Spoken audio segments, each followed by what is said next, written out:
മലയാളി വാർത്ത ഇൻസൈഡിലേക്ക് സ്വാഗതം. വല്ലാത്തൊരു കൊലപാതകം. ഈ മാസം 17-നാണ് കൂനന്തൈ അമ്പലം റോഡിലുള്ള അപ്പാർട്ട്മെൻറ്റിലെ 1-ാം നിലയിലെ കിടപ്പുമുറിയിൽ പെരുമ്പാവൂർ ചൂണ്ടക്കുഴി കൊറാട്ടുകുടി വീട്ടിൽ ജെയ്സി എബ്രഹാം എന്ന 55-കാരിയെ മരിച്ച നിലയിൽ കണ്ടെത്തിയത്. തലയ്ക്കടിയേറ്റ് കൊല്ലപ്പെട്ട നിലയിലാണ് ജെയ്സിയെ കണ്ടെത്തിയത്. കൊലപാതകത്തിൽ അറസ്റ്റിലായ പ്രതിയിൽ നിന്ന് പോലീസിന് ലഭിച്ച വിവരങ്ങൾ ഞെട്ടിക്കുന്നത്. ജെയ്സിയുടെ സുഹൃത്തു തന്നെയാണ് അവളെ കൊലപ്പെടുത്തിയത്. ജെയ്സിയുടെ അപ്പാർട്ട്മെൻറ്റിലെ സ്ഥിരം സന്ദർശകനായിരുന്നു ഗിരീഷ് കുമാർ എന്ന IT കമ്പനിയിലെ ഉദ്യോഗസ്ഥൻ. ഇവരുടെ പൊതു സുഹൃത്താണ് പ്രഭിത എന്ന ഖദീജ. അപ്പാർട്ട്മെൻറ്റിൽ 1 വർഷത്തോളം തനിച്ചായിരുന്നു ജെയ്സിയുടെ താമസം. ഇതിനിടയിൽ ഖദീജ അവിടുത്തെ സ്ഥിരം സന്ദർശകയായി. അവിടേക്കാണ് ഗിരീഷ് കുമാർ കടന്നു ചെന്നത്. പിന്നീട് മദ്യപാനമടക്കമുള്ള ആഘോഷങ്ങൾ. ഇക്കഴിഞ്ഞ ദിവസം അമ്മയെ ഫോണിൽ കിട്ടാതായതോടെ കാനഡയിലുള്ള മകൾ പോലീസിനെ വിവരമറിയിക്കുന്നു. പോലീസ് അപ്പാർട്ട്മെൻറ്റിലെത്തി കുളിമുറിയിൽ തലയടിച്ചു വീണ രീതിയിൽ കാണപ്പെട്ട ജെയ്സിയെ ആശുപത്രിയിലെത്തിച്ചു. പോസ്റ്റ്മോർട്ടം റിപ്പോർട്ടിൽ വ്യക്തമായിരുന്നു കൊലപാതകം തന്നെ. തുടർന്ന് പോലീസ് നടത്തിയ കൊലപാതകത്തിലാണ് ഇപ്പോൾ ഗിരീഷ് കുമാർ അറസ്റ്റിലായിരിക്കുന്നത്. ഒപ്പം ഖദീജയും. MCA ബിരുദധാരിയും IT കമ്പനിയിലെ ജീവനക്കാരനുമാണ് ഗിരീഷ് കുമാർ. ഇയാൾ തൃക്കാക്കര സ്വദേശിയാണ്. തൃപ്പൂണിത്തറ എരൂർ സ്വദേശിയാണ് ഖദീജ. വഴിവിട്ട ജീവിതമാണ് ഗിരീഷ് കുമാർ നടത്തിയത്. അമിത മദ്യപാനം അതാണ് അയാളെ പലപ്പോഴും വഴിതെറ്റിച്ചത്. ലോണാപ്പ് വഴിയും ക്രെഡിറ്റ് കാർഡിലൂടെയുമൊക്കെ വലിയൊരു തുകയുടെ കടക്കാരനായി മാറി ഗിരീഷ് കുമാർ.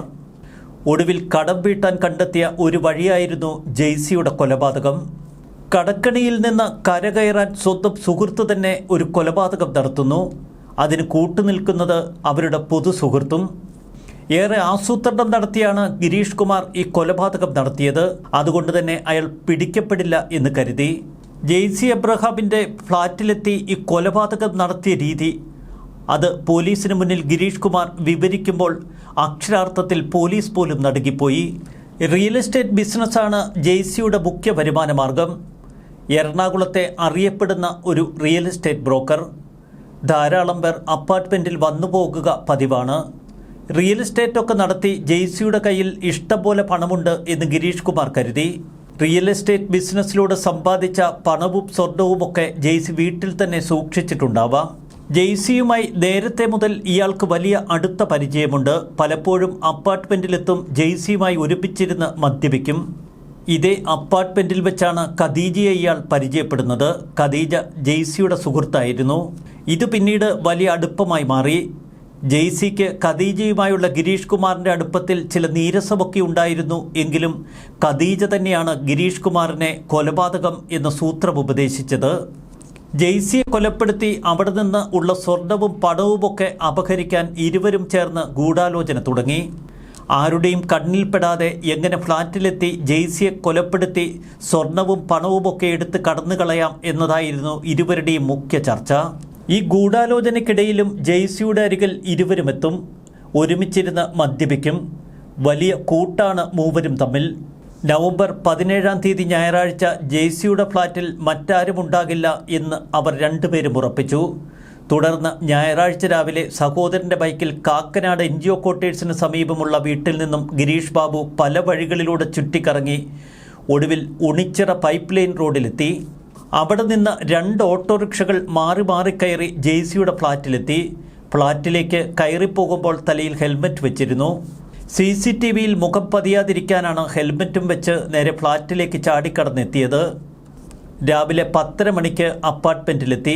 കയ്യിൽ മദ്യമൊക്കെ കരുതിയാണ് നേരെ ഫ്ളാറ്റിലേക്ക് കടന്നു ചെന്നത്. ഗിരീഷ് കുമാറിനെ കണ്ട ജെയ്സിക്ക് വലിയ സന്തോഷമായി. മദ്യക്കുപ്പി എടുത്തു വച്ചു. ഇരുവരും കുശലം പറഞ്ഞു. പിന്നെ മദ്യപാനവും തുടങ്ങി. മദ്യലഹരിയിലായിരുന്ന ജെയ്സിയെ പ്രതി ബാഗിൽ കരുതിയിരുന്ന ഡമ്പലെടുത്ത് തലയ്ക്ക് പലവട്ടം അടിച്ചു. ജെയ്സി നിലവിളിച്ചപ്പോൾ മുഖമൊരു തലയണ വെച്ച് അമർത്തിപ്പിടിച്ചു. തുടർന്ന് കുളിമുറിയിൽ തെന്നി വീണതാണ് എന്ന് വരുത്താനായി പ്രതി ജെയ്സിയെ വലിച്ചിഴച്ച് കുളിമുറിയിൽ കൊണ്ടുചെന്നിട്ടു. ശരീരത്തിലെയും പരിസരത്തുമുള്ള രക്തമൊക്കെ ഗിരീഷ് കുമാർ കഴുകിക്കളഞ്ഞ് എല്ലാം തുടച്ച് വൃത്തിയാക്കി. അതിനുശേഷം ഷർട്ട് മാറി ബാഗിൽ കരുതിയിരുന്ന മറ്റൊരു ഷർട്ടും ധരിച്ചു. ജെയ്സിയുടെ കൈകളിൽ ധരിച്ചിരുന്ന 2 സ്വർണ്ണവളകളും 2 മൊബൈൽ ഫോണുകളുമൊക്കെ കവർച്ച ചെയ്തു. ഫ്ളാറ്റിലൊക്കെ പരിശോധന നടത്തി. സ്വർണത്തിനും പണത്തിനും വേണ്ടി തിരച്ചിലുകൾ. ഒടുവിൽ ഫ്ളാറ്റിൻ്റെ വാതിൽ പൂട്ടി ഇയാൾ പുറത്തിറങ്ങി രക്ഷപ്പെടുകയായിരുന്നു. റിയൽ എസ്റ്റേറ്റ് ഇടപാടുള്ളതുകൊണ്ട് ജെയ്സിയുടെ ഫ്ളാറ്റിൽ ധാരാളം പേർ വന്നുപോകും. അതുകൊണ്ട് തന്നെ അടുത്ത ഫ്ളാറ്റുകാർ ഇതത്ര ശ്രദ്ധിച്ചുമില്ല. ജെയ്സി കൊല്ലപ്പെട്ടതിന് ശേഷം അപ്പാർട്ട്മെന്റിന്റെ അരികിൽ വന്ന് പതുങ്ങി നിന്നു ഈ ഗിരീഷ് കുമാർ. പോലീസിന്റെ നീക്കങ്ങൾ മനസ്സിലാക്കുകയായിരുന്നു ഇയാളുടെ ലക്ഷ്യം.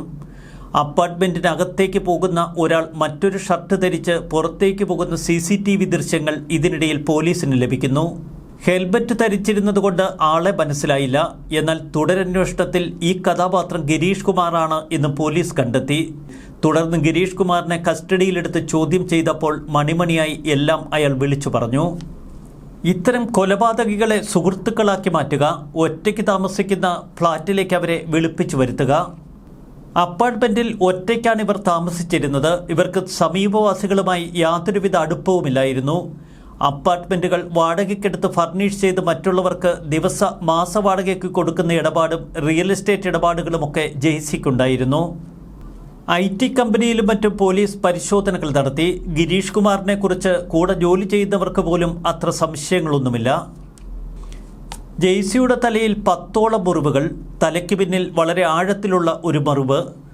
ഇതാണ് മരണകാരണമെന്ന് പോസ്റ്റ്മോർട്ടം റിപ്പോർട്ട്.